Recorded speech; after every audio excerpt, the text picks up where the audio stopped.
Subscribe करें और bell दबाएं ताकि कोई खबर रह न जाए।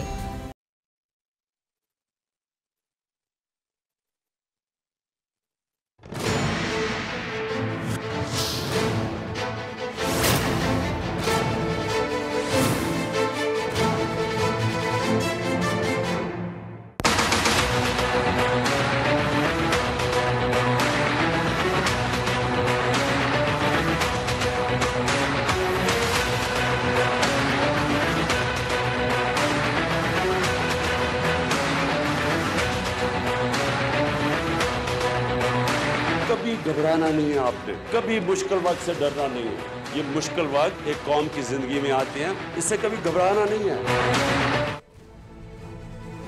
अस्सलाम वालेकुम नाज़रीन, मैं हूं नूरुल आरफीन सिद्दीकी और आप देख रहे हैं मेरी जंग।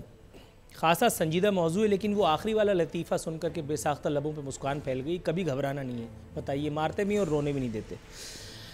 तहरीक इंसाफ के एक और सियासी नारे की अजीम उश्शान मौत वाक़ हो गई। ऐन उस वक्त कि जब चेयरमैन FBR शब्बर जैदी साहब ने बबांगे दोहल वाशिगाफ अल्फाज में ऐलान फरमा दिया कि जी लूटी गई दौलत वापस नहीं आ सकती। इन्ना लिल्लाहि व इन्ना इलैहि राजिऊन। लेकिन घबराने की बात नहीं है, क्योंकि ये कोई पहला झटका नहीं है जो इस कौम को, मुझे और आपको सदमा हमें झेलना पड़ा है। क्योंकि 50 लाख घर, वो वादा भी हवा में रह गया। 1 करोड़ नौकरियां, वो तो क्या मिलती है, लोगों की अपनी नौकरियों के लाले पड़े हुए, अल्लाह रहम फरमाए परवरदिगार। लेकिन हमने घबराना नहीं है। ताहम यहाँ इस एक मौके पर मुझे उन हज़रत का ख्याल करके बड़ा लुत्फ़ आ रहा है जो ये कहते थे कि जब इमरान खान आएगी तो अगले दिन 200 अरब डॉलर आएगी, 100 अरब डॉलर बाहर के मुंह पे मारेगी, 100 अरब डॉलर मुझ पर और आप पर लगाएगी। इमरान खान भी आ गई, लेकिन 200 रुपये भी नहीं आए। सुभान अल्लाह। तरफा तमाशा ये कि शब्बर जैदी साहब ने आशियाने पे मजीद बिजली गिराई। क्या कह के भला? उन्होंने कहा कि जी ये जो फिगर दिया गया 100 अरब डॉलर का, ऐसा कोई फिगर एग्जिस्ट ही नहीं करता। 20 साल में पिछले 6 अरब डॉलर्स बाहर यकीनन गए हैं। ताहम इसमें से भी काफ़ी पैसा कानूनी तहफ़्फ़ुज़ के ज़रिए बाहर गया है। इसकी जो मामलात हुए हैं, ट्रांजेक्शन्स हुई हैं, वो लीगल हैं। अब सवाल ये पैदा होता है कि अगर ऐसे ही था और जो पिछली हुकूमतों को बताया जाता था कि चोर हैं, डाकू हैं, फलाने हैं, ये किया वो किया, तो फिर ये हुज्जाज कराम की हुकूमत ने इक़्तिदार में आने के लिए इतने पापड़ क्यों बेले, इतना झूठ सच क्यों बोला? लेकिन इसका जवाब है, क्योंकि यू टर्न की इबादत है, इसलिए ये झूठ बोले गए। ये तो थी हमारी पहली स्टोरी। इससे पहले मेहमानों का तारुफ कराऊं, बल्कि मेहमानों का जिक्र मैं करता चलता हूं। मेरे साथ मौजूद होंगे आज डॉक्टर रमेश कुमार साहब, ताल्लुक़ है पाकिस्तान तहरीक इंसाफ से। मीर मोहम्मद अली खान साहब इन्वेस्टमेंट बैंकर है, मेरे साथ होंगे। और मियां जाहिद हुसैन साहब बिजनेसमैन पैनल पाकिस्तान से, ये हमारे साथ मौजूद हैं। आज ज़रा सियासत से ज़्यादा बिज़नेस के हवाले से बात होगी, क्योंकि दूसरी स्टोरी मेरी बिज़नेस रिलेटेड है। पाकिस्तान में एक और तारीख़ रकम हुई है। भला क्या? लोगों को लगता है कि इलेक्टेड होने का भरम जो है वो पाश हो गया। ऐन उस वक्त कि जब ताजिर बरादरी मौजूदा हुकूमत की नाअहली का दुखड़ा लेकर आर्मी चीफ के पास पहुंच गई। ताजिरों का ये कहना था कि उनके जो मसाइल हैं उनको हल करने में हुकूमत की जानिब से संजीदगी का मुजाहरा नहीं किया जा रहा। लंबे लंबे इजलास, गुफ्तन नशिस्तन बर्खास्तन, अल्लाह अल्लाह खैर सल्ला।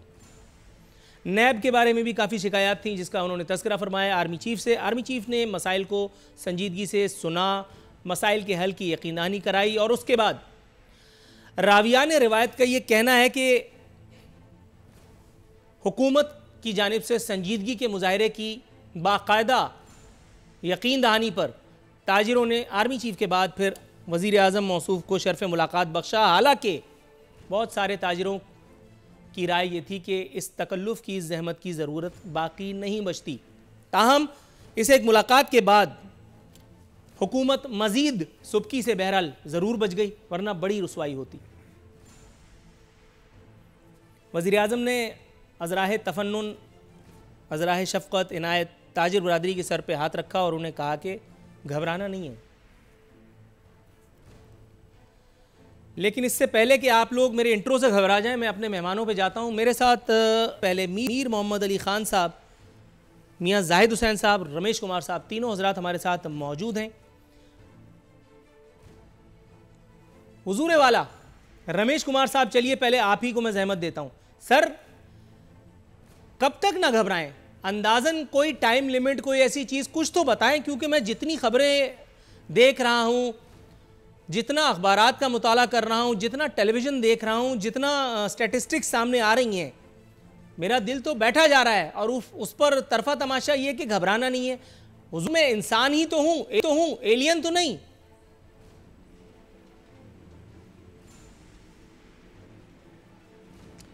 आपका इंट्रो हमेशा सख्त होता है पहले की तरह, और मगर मेरी रियलिस्टिक बातें उसको कवर कर लेती हैं, क्योंकि सच्चाई में बहुत बड़ी ताकत होती है।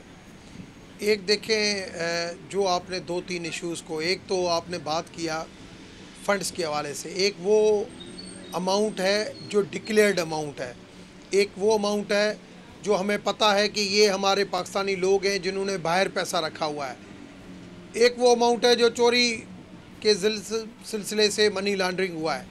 तो जो शब्बर जैदी ने जो बात किया है, उसके अंदर जो इस वक्त अमाउंट जो डिक्लेयर था, जिन्होंने एमनेस्टी के ऊपर क्लियर कर दिया, उसको छोड़ के वो अमाउंट जिसका हमें ब्रीफिंग मिली कि भाई ये अमाउंट अभी भी मुख्तलिफ दुनिया के मुल्कों में ये मौजूद है, मगर उसको हम इस वजह से नहीं मंगा सकते कि वो लोग जो पाकिस्तान से जुड़े हुए ज़रूर हैं, मगर पाकिस्तान के टैक्स नेट में इस वक्त नहीं है, पाकिस्तान के अंदर उसका स्टैक इस वक्त नहीं है।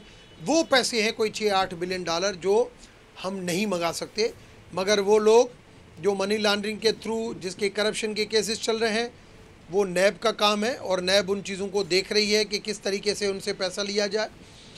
बाकी जो एमनेस्टी दी गई उसके अंदर डार साहब के टाइम पे और अभी जो हमने दी उस टाइम पे काफ़ी लोगों ने अपना पैसा डिक्लेयर भी कर दिया है। तो ये है शब्बर जैदी वाली बात। सर, यही ब्रेक पर पाँव रखिएगा हुजूर वाला, बस यही थोड़ा सा तवक्कुफ फरमाइएगा, क्योंकि आज मैंने आप तीनों मोहतरम शख्सियात की वजह से अपनी बुकराती थोड़ी सी कम रखी, वरना इंट्रो में आधे घंटे का देता हूँ, मैंने आपकी वजह से इसको ज़रा कम किया। मेरे साथ यहाँ मौजूद हैं मीर मोहम्मद अली ख़ान साहब, हमारे बड़े पुराने वाकिफ़कार, बड़े पुराने दोस्त, बहुत ज़बरदस्त किस्म की पर्सनैलिटी हैं। सर, मैं आपका शुक्रगुजार हूँ कि आपने एक मरतबा फिर हमारे चैनल को और हमें इज़्ज़त अफजाई बख्शी। हुजूर वाला सर, इससे पहले कि मैं मुद्दे पर आऊँ, एक छोटी सी वजाहत आपसे तलब करना चाहता हूँ, अगर आप दें तो इनायत होगी। आपने कोई ट्वीट दागा था कि इमरान खान साहब को सलामी दी जानी चाहिए, पीएफ को आपने केएमसी बना दिया, JF-17 तैयारों को आपने करीम और रोबोट टैक्सी सर्विस बना दिया, इस तरह की कोई बात है हुजूर वाला? ऐसा कोई ट्वीट दागा था आपने? नहीं, ऐसा मेरा कोई ट्वीट नहीं था। आगे बढ़ते हैं। हुजूर वाला, बात हो रही थी एमनेस्टी स्कीम की, बात हो रही थी एहतिसाब की। एहतिसाब तो हो गया, मतलब वो लंबी लंबी ट्रांसमिशंस। सबसे पहले एक मरतबा फिर मुझे एक बात याद आई, इसलिए मैं आपसे गवाही दिलवाता चलूँ कौम यूथ को, ताकि यकीन आ जाए कि मैं नून लीगिया या जियाला नहीं हूँ। ज़रा कसम खा करके ये बता दीजिए कि वो जो लंबी लंबी ट्रांसमिशंस आप मेरे साथ पिछली मरतबा भुगताते रहे 2-2, 3-3 घंटे की, जिसमें मैं और आप, मैं तो आपको पता है पिच से आगे निकल करके खेलता था और आप जाहिर अपने हिसाब से खेला करते थे। नवाज़ शरीफ के ख़िलाफ़ पानामा के ऊपर वो जो ट्रांसमिशंस हुई हैं, नवाज़ शरीफ या आसिफ जरदारी से मेरी कोई रिश्तेदारी तो नहीं है, पहले आप ये कसम उठा के बता दीजिए, उसके बाद फिर हम आगे बढ़ते हैं। मैं कसम खा के कहता हूं, आप पाकिस्तान की मोहब्बत में कहते हैं, जो कहते हैं थोड़ा सा तल्ख कहते हैं, मगर मैं आपको पर्सनली जानता हूं और बहुत पुराना जानता हूं। Thank you so very much sir. एहतसाब हो गया, पानामा लीक्स के 90 लोग एमनेस्टी स्कीम से फ़ायदा उठाकर क्लियर। FBI को ऐसे 400 लोगों में से सिर्फ 140 का पता चल सका, 90 लोगों को छोड़कर बाकी 50 को फिर से नोटिस जारी। पानामा, बेमास और बरतानवी वर्जन आइलैंड से पाकिस्तानियों के काले धन के जवाबात मौसूल न होने पर OECD से रुजू। मतलब नवाज शरीफ मेरे मामू के लड़के नहीं हैं। मैं 500 मरतबा टेलीविज़न पे ये भवांगे धोल कह चुका हूँ कि अगर टांगना है तो रस्सी आप मुझसे ले जाइए। लेकिन ये क्या हुआ कि पानामा लीक्स में और बहुत सारे हुज्जाज कराम के नाम थे, बाकियों को आपने माफ़ कर दिया, नवाज शरीफ की विकेट ले ली। लेकिन उस विकेट लेने का फ़ायदा ये हुआ कि आज शब्बर जैदी साहब फरमाते हैं कि जी वो सब कुछ जो हमने कहा था वो मजाक था, भूल जाएं उसे। मैं देखिए, मुझे 1 मिनट दीजिएगा आप, तो ताकि मैं इसकी वजाहत से समझा सकूं। As an investment banker from Wall Street इस पे थोड़ा सा मुझे एक ग्रिप है इस सब्जेक्ट के ऊपर। मैं सालों से ये लिख रहा हूं, मैंने कई आर्टिकल्स लिखे हैं, कई जगह कहा है कि एक दफ़ा पैसा जब चला जाता है बाहर तो उसको वापस लेकर आना जुए शेयर लेकर आने के बराबर है। देखिए, यहाँ से कैश में जाता है पैसा, हवाले के ज़रिए दुबई पहुँचा, दुबई में नहीं रुकता है वो, दुबई से वो गया फ़र्ज़ कीजिए जिब्राल्टर में एक ट्रस्ट है जिसके अंदर पैसा गया, वो trust is owned by another one in Belize, वो trust is controlled by a trust in Bahamas.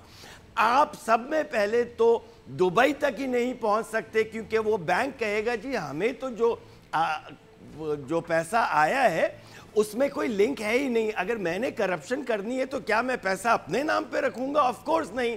पहली लैंडिंग जो होती है, ये लेयर्स कहलाते हैं, ये लेयरिंग जो करते हैं, पहली लैंडिंग पे तो ना नवाज शरीफ का नाम होगा ना मेरा नाम होगा, वहां से जाएगा ट्रस्ट में। आप एक ट्रस्ट को अगर फर्ज कीजिए जिब्राल्टर वाले ट्रस्ट को $4 मिलियन के लॉयर्स लेकर भी अगर आप एक नोटिस भेजते हैं और वो मान भी जाते हैं आपको सारी मालूमात देने के लिए, तो आपको पता चलता है ये वाला जो ट्रस्ट है ये तो बलीज में होता है। आप फिर बलीज के पास जाते हैं, वहाँ के ज्यूरिसडिक्शंस में जाते हैं। वो ज्यूरिसडिक्शंस बने ही इसी वजह से हैं कि चोरी के पैसे से उनकी इकोनॉमी चल सके। इतने छोटे छोटे आइलैंड्स हैं और वहाँ पे साल की 2.5-3 ट्रिलियन डॉलर्स की ट्रांजैक्शंस होती हैं। उन पॉपुलेशन 3.5 लाख लोग हैं, 40-40 मिलियन डॉलर की यार्ड्स खड़ी हुई हैं। वो कैसे कमा रहे हैं? वो सिर्फ चोरी के पैसे को प्रोटेक्शन दे के कमा रहे हैं।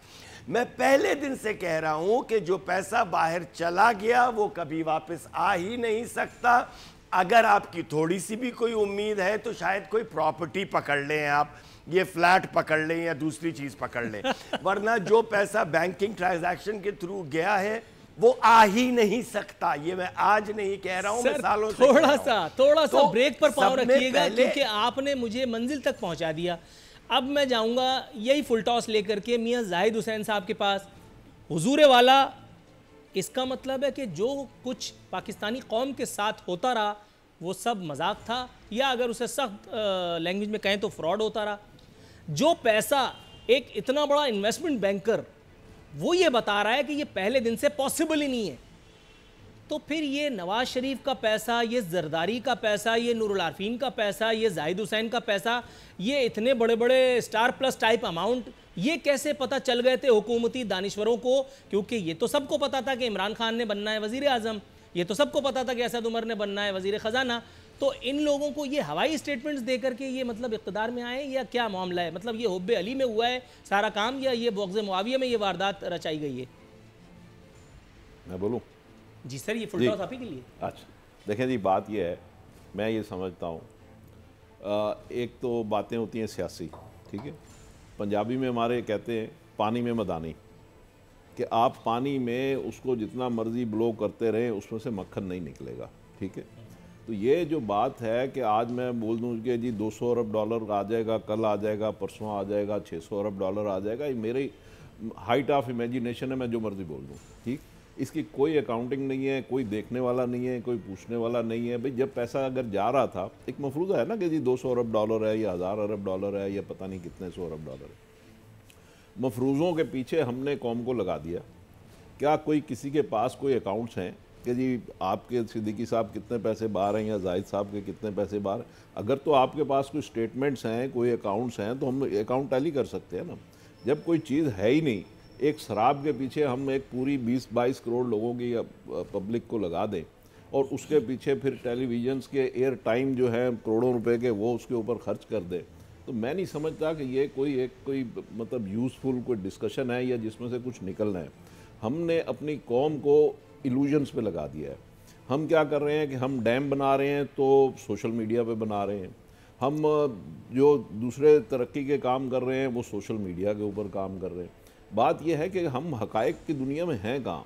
हम ख्वाबों की दुनिया में हैं, हम इल्यूजन्स में हैं, हमें पता ही नहीं है और हमारी कौम पता नहीं कहाँ जा रही है, दुनिया चांद पे पहुँच गई है, हम इल्यूजन में, ख्वाबों की दुनिया में रहते हैं। सर आपने 3 मरतबा ख्वाब कहा, 2 मरतबा तक मैं चुप था, तीसरी मरतबा में मुझे नींद आने लगी। ख्वाबों के सौदागर हमारे साथ मौजूद हैं, रमेश कुमार साहब। हुजूर वाला, इससे पहले कि ये कौम भी सो जाए प्रोग्राम देखते देखते, जरा कुछ ऐसी चुटकी काटिए कि आदमी चीख उठे।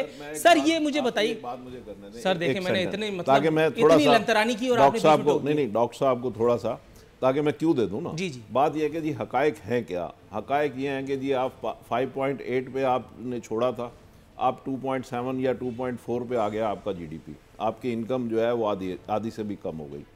आप रेवेन्यू जो है वो 4000 अरब पिछले साल पूरा नहीं कर पाए, इस साल आप कहते हैं जी हम 5500 अरब रुपया लेंगे। ताजिर आपके सड़कों पे हैं, 7 तारीख को वो जा रहे हैं वहाँ पे जुलूस लेके, फिर 9 तारीख को वो हड़ताल कर रहे हैं। ये ग्राउंड रियलिटीज़ हैं। इन ग्राउंड रियलिटीज़ पे डिस्कस करने की ज़रूरत है कि इन चीज़ों को हमने कैसे हल करना है, कैसे तय करना है। राइट। रमेश कुमार साहब, हुजूर वाला, ये मुझे बताइए, 50 लाख घर और 1 करोड़ नौकरियां वो तो आप दे चुके हैं अल्हम्दुलिल्लाह। पता नहीं किसको दी, लेकिन फिर भी मैं यकीन कर लेता हूं कि आपने दे दी। सर ये क्या ज़रूरत थी इतनी बड़ी बड़ी फेंकने की, इतनी लंबी लंबी हाँकने की कि जो पकड़ी भी ना जाए? मतलब 200 अरब डॉलर, शब्बर जैदी साहब कह रहे हैं भाई इस तरह का तो कुछ भी नहीं है, 20 साल में 6 अरब डॉलर गए। मतलब ये 94 अरब डॉलर जिसने ये फेंकी थी, ये उसी की सैलरी में से काट लिए जाए या उसी की जायदादों को मिना करके? क्या कहेंगे हुजूर? नूरुल आरफीन, मैं खुद फाइनेंस कमेटी का हिस्सा हूँ और मैंने जो असेस किया है, एक है मिसमैनेजमेंट और एक है मिस कैलकुलेशन, दोनों हुई हैं। दरअसल स्टेप्स बेहतर हैं, सोच बेहतर है, विल बेहतर है कि भाई चोरी नहीं होनी चाहिए, करप्शन नहीं होना चाहिए, लोगों को टैक्स नेट में आना चाहिए, सारे स्टेप्स। मगर स्टेप्स की टाइमिंग्स क्या होनी चाहिए, किस तरीके से होनी चाहिए, उसकी मैनेजमेंट क्या होनी चाहिए, सर थोड़ा सा तवक्कुफ करते हुए मैं एक जुमला मेरे जहन में आ गया, मैं आपसे शेयर करता चलूं, फिर आप अपनी बात कीजिएगा। आपने बात की विल की, आपने बात की पोटेंशियल की, ठीक है। मैं मेरे दांत में दर्द होता है, मैं एक अताई डॉक्टर के पास चला जाता हूं, वो बहुतेरी कोशिशें कर ले कि मुझे मेरे दांत के दर्द से निजात दे दे, लेकिन आखिरकार वो मेरी मौत का ही सबब बनेगा। हुजूरे वाला, मतलब विल क्या होती है? जब आदमी काना है तो विल कितनी भी हो कुछ नहीं कर सकता। दो चीज़ें देखें, नहीं स्टेप्स जो भी है ना, स्टेप्स बेहतर हैं, मगर स्टेप्स किस टाइम लेने चाहिए, कैसे लेना चाहिए। एक होती है कैलकुलेशन, उधर है मिस कैलकुलेशन, और एक कहती है मैनेजमेंट, उधर है मिस मैनेजमेंट। जो ये इश्यूज़ हैं जिसकी वजह से, जैसे मेरी जो ब्रीफिंग थी वो और थी short term, mid term, long term. कौन कहता है कि टैक्स पे नहीं होना चाहिए? सबको पता है कि क्या हो रहा है सब चीज़ों को। एक तो इकोनॉमी के जो ग्रोथ है वो सिर्फ पाकिस्तान में नहीं, दुनिया के मुख्तलिफ ममालिक में डाउन गई है, इंडिया के अंदर भी डाउन गई है। मगर उसके लिए भी हमारी मैनेजमेंट होनी चाहिए थी कि अगर ग्रोथ डाउन जा रही है, हम कायबोर बढ़ा रहे हैं, तो उधर क्यों, कैसे। तो इसके ऊपर हमने वर्किंग की है। अभी एक कमेटी बनी थी जिसमें मैं हूँ, आयशा गौस पाशा और हिना रबानी खर। हमने परसों अपनी रिकमेंडेशन एक बना के दी है स्टेट बैंक के गवर्नर को भी, फाइनेंस शबर जैदी को भी, कि किस तरीके से होनी चाहिए। पीएसडीपी भी रेशनलाइज ज़रूर होनी चाहिए, मगर उसको भी कम नहीं होनी चाहिए। डेवलपमेंट भी होनी चाहिए, टैक्स कलेक्शन भी होना चाहिए, मगर इनफॉर्मल इकोनॉमी को कंट्रोल किया जाए, मगर ऐसे नहीं जैसे हम कर रहे हैं। तो उन इश्यूज़ के ऊपर फोकस किया हुआ है। मैं समझता हूँ कि टीम की थोड़ी बहुत ज़रूर कमज़ोरी है, और दूसरी चीज़ ये है कि एक जो कैपेसिटी है वो थोड़ी लिमिटेड है, और जो काम है वो एक्सटर्नल थ्रेट और इंटरनल थ्रेट दोनों। मुझे ब्रेक पर जाने की कॉल दी ही जाने वाली है, बस थोड़ा सा तवक्कुफ फरमाइएगा। मैं मीर मोहम्मद अली खान साहब के पास जाकर के एक बहुत ही बुनियादी सवाल पूछना चाहता हूँ। हुजूर वाला, माहिरीन इक्तिसादियात की एक ये खबर मुझे बता रही है, फरवरी 2020 के बाद अफरात ज़र में कमी आएगी। स्टेट बैंक भी कह चुका कि 2 साल तक मुश्किलात हैं, उसके बाद हम आदी हो जाएंगे। मतलब हुजूर खाक हो जाएंगे हम तुमको खबर होने तक। ये आदादो शुमार, ये अल्फाज का गोरख धंधा, ये तो सब वैसे ही चलता चला आ रहा है जो 70 साल से। अभी मैं पूछता हूँ कि ये खराबी क्यों? वो कहते हैं नवाज शरीफ चोर है। अच्छा होगा, लटका दो, वो भी नहीं हो रहा। आसिफ जरदारी चोर है, लटका दो, वो भी नहीं हो रहा। वसूल कितना किया? 1 अठन्नी भी नहीं। तो फिर मैं किसको पकड़ूं?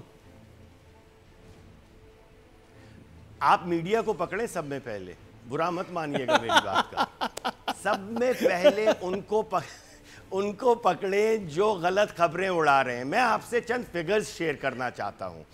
इकॉनमी स्लो ज़रूर हुई है, मेरा किसी पार्टी से ताल्लुक़ नहीं है, मगर जब मैं झूठ सुनता हूं तो मुझे गुस्सा आता है। ये जून 30 2019 जो साल एंड हुआ है, इसमें बैंकिंग सेक्टर ने 147 बिलियन रुपीस का फ़ायदा डिक्लेयर किया है। सीमेंट सेक्टर ने 31 बिलियन अरब, ऑटो सेक्टर ने 121 अरब रुपए, ऑयल एंड गैस ने 222 अरब रुपए, फर्टिलाइजर ने 68 अरब रुपए, पावर ने 27 अरब रुपए। ये अगर मईशत इतनी खराब और तबाह हो चुकी है तो दुनिया की कौन सी मईशत है जिसमें तमाम सेक्टर्स जो हैं इंटैक्ट है? हो क्या रहा है कि इनका फायदा पिछले साल के बनिस्बत 17, 18, 19, 20% कम हुआ है।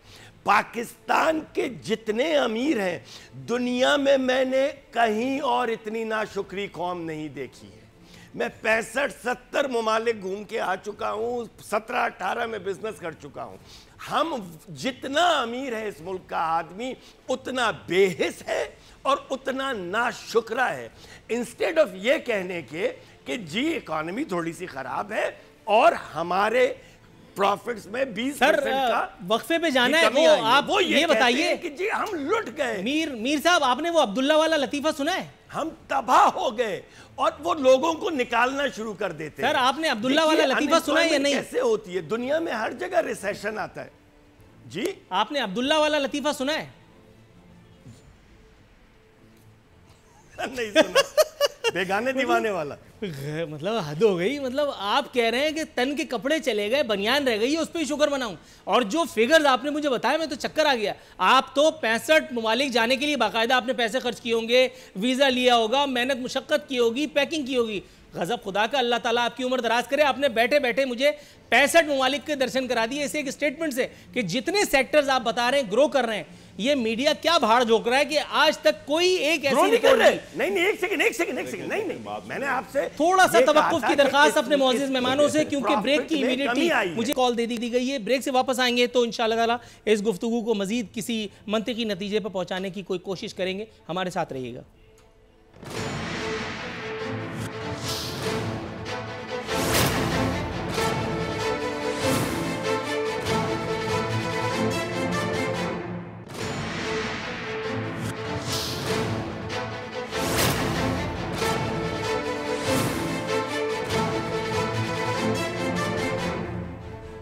वेलकम बैक नाज़रीन। बदस्तूर हमारे मेहमान हमारे साथ मौजूद हैं। अब बात करेंगे हमारी दूसरी स्टोरी पर, सनतकारों और बिजनेसमैन की जो मुलाकात हुई है आर्मी चीफ से। उस एक मुलाकात में अपने दिल के छाले फोड़े गए। आर्मी चीफ ने बाकायदा मसाइल के हल की यकीन दहानी भी कराई। इस एक हवाले से एक एडिटोरियल एक मुमताज़ अखबार का मेरे सामने मौजूद है।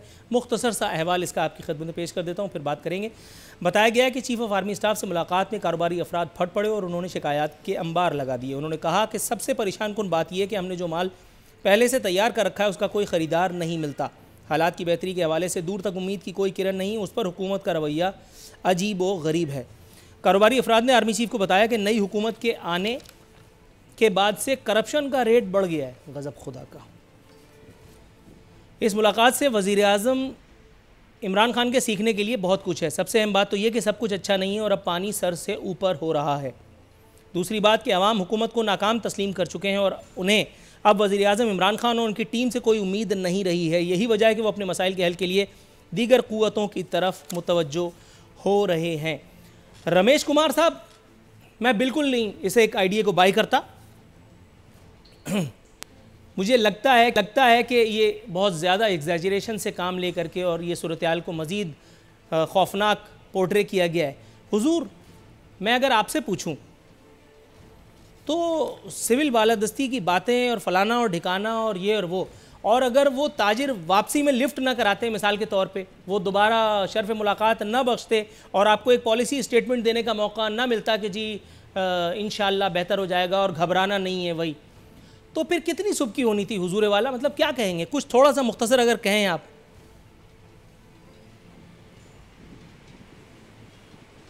देखिए, हमारी सोवेनिटी सिक्योरिटी हमारी इकोनॉमी से रिलेटेड है और इकोनॉमिकली इशू कितना है या कितना नहीं है, आवाम का तो छोड़ो, मगर मीडिया ने उसको बहुत ज़्यादा हाईलाइट किया है कि भाई ये बहुत ज़्यादा, जैसे आपने जो भाई ने जाहिद साहब ने जो बात की कि मीडिया का भी एक रोल है, तो एक कंसर्न ज़रूर बढ़ता है। चीफ ऑफ आर्मी स्टाफ ने एक तसलसल है। सर ये एतराज़ आपने उस वक्त नहीं किया जब हम यही मीडिया जिसके बारे में अभी मीर मोहम्मद अली खान साहब ने बिल्कुल दुरुस्त इरशाद फरमाया कि इसमें कसूर मीडिया का भी है कि जो उस वक्त हम लोग नवाज शरीफ को, विद ऑल ड्यू रिस्पेक्ट, एक बहुत ही गलत शब्द है, मैं कहना भी नहीं चाहता, हम उनको वो पोर्ट्रे कर रहे थे और इमरान खान साहब को हम मसीहा बता रहे थे।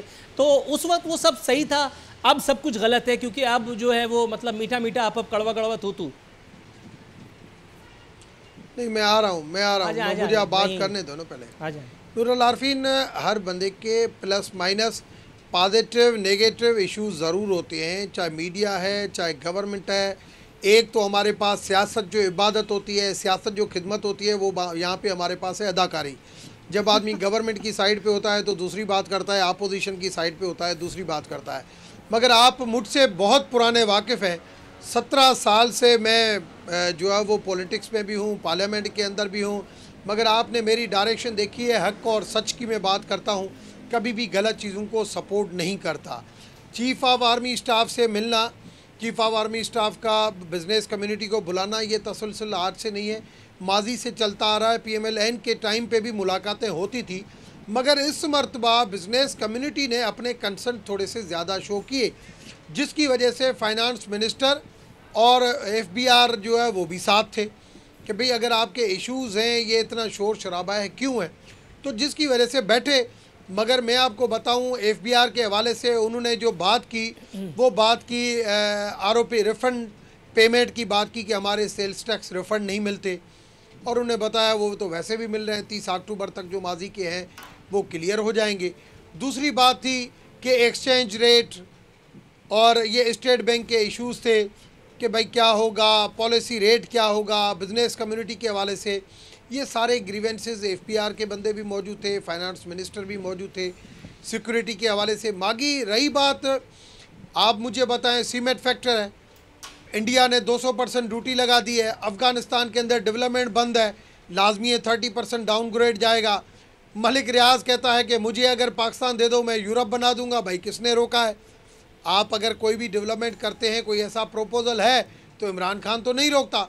अब मियां मंशा कहता है कि मैं अपना कोई IT की इंडस्ट्री लगा रहा हूँ। मैं समझता हूँ सारे लोग जो भी काम कर रहे हैं, जिसके भी जो इश्यूज़ हैं, मगर वो कहें कि भाई नैब के हवाले से, मैं समझता हूँ बिज़नेस कम्युनिटी से अगर किसी मनी लॉन्ड्रिंग के हवाले से पूछा जाता है, जब सियासतदान से पूछ सकते हैं तो बिज़नेस कम्युनिटी से भी नहीं पूछ सकते हैं। फिर वही बात हो जाती है कि भाई जैसे खान साहब कहता है कि मुझे पॉलिटिकल पार्टी ब्लैकमेल करती है, तो फिर ये हुआ कि पाकिस्तान की गवर्नमेंट को बिजनेस कम्युनिटी। राइट सर, थोड़ा सा तवक्कुफ फरमाइएगा। मैं मीर मोहम्मद अली खान साहब के पास से होता हूं, उसके बाद फिर इंशाल्लाह बतियाएंगे। सर थोड़ा सा ब्रेक लगाइएगा, यहाँ मैं मीर मोहम्मद अली खान साहब के पास जाऊंगा। मीर साहब, सर ये मुझे बताइए, मैंने इतनी खौफनाक मतलब तहरीर भी पढ़ दी, मगर माशाल्लाह मेरे आपकी तरह से बड़े अच्छे दोस्त हैं रमेश कुमार साहब, डॉक्टर रमेश कुमार साहब, और किस तरह से इन्होंने यॉर्कर को फुल टॉस बना करके और गेंद को बाउंड्री लाइन के बाहर फेंक दिया, और उन्होंने कह दिया कि घबराना नहीं है। सर मुझे बिलावजह घबराहट हो रही है या मैं एहतियातन परेशान हो रहा हूँ? आर्मी चीफ से मुलाकात ठीक है, एक मामूल की बात होगी, आर्मी चीफ भी इस मुल्क के बड़े, उन्होंने बुला करके और अगर लोगों के मसाइल सुन लिए और उनकी हल की यकीन दहानी कराई, इसमें कोई बुरी बात नहीं है, इसमें कोई बुरी बात नहीं है। लेकिन हुजूर वाला at the very same time ये अपनी सिविल हुकूमत से मायूसी या नाउमीदी की अलामत भी तो है। Please correct me if I am wrong sir. No you're wrong without taking any sides। America में दुनिया की सब में बड़ी आर्मी जो है वो पेंटागन के अंडर है ना।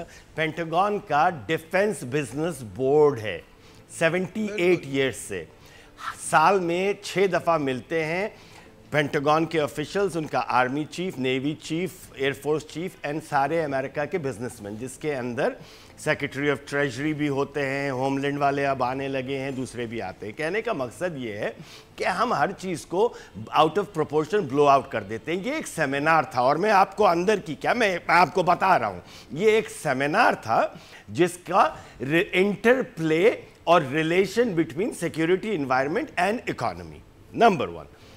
हाँ, इसको इस तरीके से पेश किया गया कि जी वो शिकायत करने गए। मुझे देखिए, वो जाएं आर्मी चीफ के पास ना जाएं। आर्मी चीफ ने एक बात की, चाइना से मालूम किया गया कि पाकिस्तान के अंदर आप लोगों ने कितना एक्सपोर्ट किया। उन्होंने कहा $12 बिलियन का। यहां पे कस्टम्स, एफबीआर और इंटेलिजेंस वालों ने मालूम किया कि हमारे यहां कितना इंपोर्ट हुआ, $6 बिलियन। और वो जो सब बैठे हुए थे उन्हीं के दरमियान और थोड़े दूसरों के दरमियान ही तो वो $6 बिलियन की अंडर इनवॉइसिंग हुई है। यहां पर कोई फरिश्ता नहीं है, यहां पर कोई फरिश्ता नहीं है। ये वो हैं कि 40 साल से कमा रहे हैं, 2 साल अगर इनकी इनकम में कमी आती है तो ये नहीं देखते कि 4000 गज के घर में रह रहे हैं, 2.5 करोड़ की 10 गाड़ियां हैं। ये कहते हैं जी हम तबाह होने वाले, मुल्क तबाह होने वाला है। मैं आपको एक खरी खरी बात बताऊं, ये एक रिसेशन का साइकिल है, कोई मुल्क तबाह नहीं होने वाला। ये रिसेशन पाकिस्तान में 6 दफा आ चुका है और 28 महीने से 32 महीने का रहा है। एंड जो भी इकोनॉमिस्ट है, जो पढ़ता है और रिसर्च करता है, मैं जर्नलिस्ट नहीं होते इकोनॉमिस्ट, जो करता है उसको ये पता है कि 28 से 32 महीने का है ये, जिसमें से 12-13 महीने गुजर गए। अल्लाह करे कि ये हुकूमत कोई उल्टी सीधी इकोनॉमिक पॉलिसी ना बनाए कि जिसकी वजह से 32 के बजाय 40 महीने पे ये रिसेशन चला जाए। Right sir. यहां पर इंफॉर्मेशन मिनिस्टर इस गवर्नमेंट का आके इकोनॉमी के ऊपर बात कर रहा है, यहां पर पावर मिनिस्टर आके इकोनॉमी के ऊपर बात कर रहा है। पहले पीटीआई वाले अपने ही लोगों को तो पकड़े कि भाई एक इंफॉर्मेशन मिनिस्टर का क्या काम है इकोनॉमी के बारे में। आप एक डॉक्टर हैं सर, इकोनॉमी से रिलेटेड एक मतलब मैंने बिठाया है, इंफॉर्मेशन मिनिस्टर भी नहीं बनना चाहिए था। तवक्कुफ करें, मैं मियां जाहिद हुसैन के पास जाता हूं, इंशाल्लाह ताला शाफी इलाज फरमाएंगे। हुजूर वाला मतलब सिचुएशन वाकई इतनी ख़राब। अब मीर मोहम्मद अली खान साहब से मैंने फैसला किया इस प्रोग्राम के बाद, हफ्ते में एक सिटिंग कम से कम मैं ज़रूर रखूँगा, या कम से कम मोबाइल पे बात कर लिया करूँगा, ताकि मुझे मेरा बीपी भी नॉर्मल रहे, ताकि मैं खुशगुमानी में भी मुब्तला रहूँ, ताकि मुझे अल्लाह की रहमत पे भी यकीन है। लेकिन हुजूर वाला, मैं अगर आपसे पूछूँ इनकी तमाम बातों का निचोड़, ये 28 से 32 महीने का जो लॉलीपॉप इन्होंने दिया है, ये किस हद तक काबिल अमल है, या ये वही लॉलीपॉप है जो दे करके इक़्तिदार में आया गया था कि रियासत मदीना बना देंगे और बनते बनते बनते बनते वो कूफा के करीब हम पहुँच चुके हैं। अल्लाह माज़ल्ला। देखें जी, बात यह है, जितनी भी हमने बातें की, अब पूरी दुनिया में रिसेशन है, इंडिया में रिसेशन है, डॉक्टर साहब ने कहा रिसेशन है, हमारे दोस्त ने कहा रिसेशन है। मैं ये कहता हूँ कि रिसेशन है, होगा। हमें किसने रोका है कि हम दुनिया में ईज़ ऑफ डूइंग बिजनेस में 136वें नंबर पे हैं? ये कौन ठीक करेगा? ये तो हुकूमत ठीक करेगी ना। आप इसको ठीक कर लीजिए। जब आपके सारे जो फंडामेंटल्स हैं वो ठीक होंगे, फिर उसके बाद जो बात होगी उसको देखी जाएगी ना। अब आपको किसने कहा था कि आप ज़ीरो रेटिंग ख़त्म कर दीजिए? जो आपका एक्सपोर्ट सेक्टर है वो मतलब जाते जाते खामखा उसको छेड़ने वाली बात है ना। एक सिस्टम ठीक ठाक चल रहा था, आपने उसको ख़त्म कर दिया। आपने कहा कि जी 48 आवर्स में आपको रिफ़ंड मिलेगा, जैसे ही आप उसका जीडी फाइल करेंगे 48 आवर्स में आपको रिफ़ंड मिल जाएगा। वो आपका रिफ़ंड नहीं मिल रहा। अब बिजनेसमैन को खामखा आप मतलब आ बैल तो मुझे मार वाली बात है। इसको आपने किसने कहा था कि आप इसको छेड़ें? एक्सेल लोड का पंगा किसने बोला था कि आप उसमें लें? एक्सेल लोड आपका ठीक ठाक चल रहा था, आपने उसको आ बैल मुझे मार वाली बात कि अभी चलो, जैसे भी डॉक्टर साहब कह रहे थे ना कि मैनेजमेंट के मसाइल हैं, मिसमैनेजमेंट है। अरे ये क्यों आप इस तरह की चीज़ें कर रहे हैं? अच्छा, जीडीपी, इन सारी चीज़ों का असर जो है वो डेफिनेटली जब आपकी लार्ज स्केल मैन्युफैक्चरिंग कम होगी, ये मिसकैलकुलेशन है। जब आपकी, हाँ मिसकैलकुलेशन, ठीक है, मिसमैनेजमेंट नहीं, मिसकैलकुलेशन कह लें, टाइमिंग का मसला कह लें, तो ये सब चीज़ें क्यों कर रहे हैं? बात यह है कि अब वो जीडीपी आपका कम हो गया। अच्छा जी, आपकी एक्सपोर्ट जो है, जो आपने रुपया जो है तकरीबन 40-50% आपने रुपया डिवैल्यू कर दिया, एक्सपोर्ट आपकी बहुत थोड़ी सी बढ़ी। उसके नतीजे में आपके यहाँ महंगाई जो है वो 3.4 से चली गई तकरीबन 13% पे। ये सारी चीज़ें जो हैं, अच्छा फिर आपका मार्कअप रेट आप देख लीजिए कि आपने इसको 13.25 कर दिया, उस पर बैंक का स्प्रेड लगा लीजिए तो 16% हो गया। ये सारी चीज़ें जो आप करते चले जा रहे हैं, मेरी या बिजनेस कम्युनिटी की समझ से बालातर है कि सर आपकी समझ में नहीं आ रहा, आप बेसिकली कंफ्यूज हो गए। देखिए कंफ्यूज अजान के लिए, अब आपकी सर मुझे वाइंड अप की तरफ जाना है, आप यकीन कीजिए मुझे मेहमान, मुझे मेजबान होने का थोड़ा सा मार्जिन दीजिए, मुझे वाइंड अप की तरफ जाना है। इख्तितामी मराइल तहरीक इंसाफ से सर एक छोटी सी, मैं खुशगुमान सी, एक अच्छी सी प्यारी सी खबर शेयर करूं। वज़ीर आज़म का दौरा स्कर्दू मनसूख हो गया, लोग बहुत मायूस थे। ऐसे में अली अमीन गंडापुर साहब जलसा करने पहुंच गए और मुझे खाने कमाने का मौका मिल गया। फरमाते हैं माजी की हुकूमतों ने यहाँ एक भी मेडिकल कॉलेज नहीं बनाया, हम गिलगित बल्तिस्तान में मेडिकल कॉलेज और यूनिवर्सिटी बनाएंगे। सर सवाल नंबर 1, वो जो वज़ीर आज़म हाउस में मेडिकल वो यूनिवर्सिटी बन रही थी, वो उसमें कितने तालिब इल्मों के दाखिले हो चुके हैं वो बताइए, वो कहाँ रह गई? ये तहरीक इंसाफ से मेरा सवाल। और आखिरी सवाल, अली अमीन गंडापुर का ये भी कहना था कि अवाम की खिदमत ना करने वाले को अवाम जूते और अंडे मारेंगे। हुजूर वाला, जूते का पता नहीं, अंडे इस वक्त जो हैं वो पहुंच से बाहर हैं। लेकिन विल की आपने बात की, लोगों में विल तो है, जितने लोगों से मैं मिलता हूं। सर क्या देखते हैं आप मुस्तकबिल? नूर अल आरफीन, मैं तो ये समझता हूँ कि जहाँ पे इखलाक ख़त्म हो जाता है वहाँ पे वैसे ही बरकत ख़त्म हो जाती है। हमारे चाहे जो भी पार्लियामेंटेरियन मिनिस्टर किसी भी पॉलिटिकल पार्टी से हो, अगर वो एथिक्स से हट के जब बात करता है ना, तो पब्लिक को तो उसको उधर ही जूते मारने चाहिए। ये पब्लिक को प्रैक्टिस बनानी चाहिए कि जो भाई चाहे किसी भी पॉलिटिकल पार्टी से बंदा हो, एथिक्स से हटके अगर कोई बात करता है, नहीं सर, आप मैं इनको बेनिफिट ऑफ डाउट दूंगा। हो सकता है पिछली मर्तबा की तरह उनकी गाड़ी की डिक्की में इस बार भी शहद का कोई मलगूबा हो, जैसे कि सिंध में शर्जील मेमन के पास से बरामद हुआ था। मुझे इमीडिएटली वाइंड अप करने की कॉल दे दी गई है। मीर मोहम्मद अली खान साहब, मियां जाहिद हुसैन साहब, डॉक्टर रमेश कुमार, आप तीनों मौजूदीन का मैं एक मरतबा फिर शुक्रिया अदा कर, एक मरतबा फिर आप लोगों का शुक्रिया कि आप लोग मेरे प्रोग्राम में शिरकत का खतरा आपने मोल लिया। नाज़रीन, इसी के साथ हमारे प्रोग्राम का वक्त अब खत्म हुआ है। अगले बल्कि इंशाल्लाह कल ही, अगले हफ्ते क्या, कल इंशाल्लाह ताला बशर्ते ज़िंदगी फिर आपको तंग करेंगे। फ़ी अमान अल्लाह।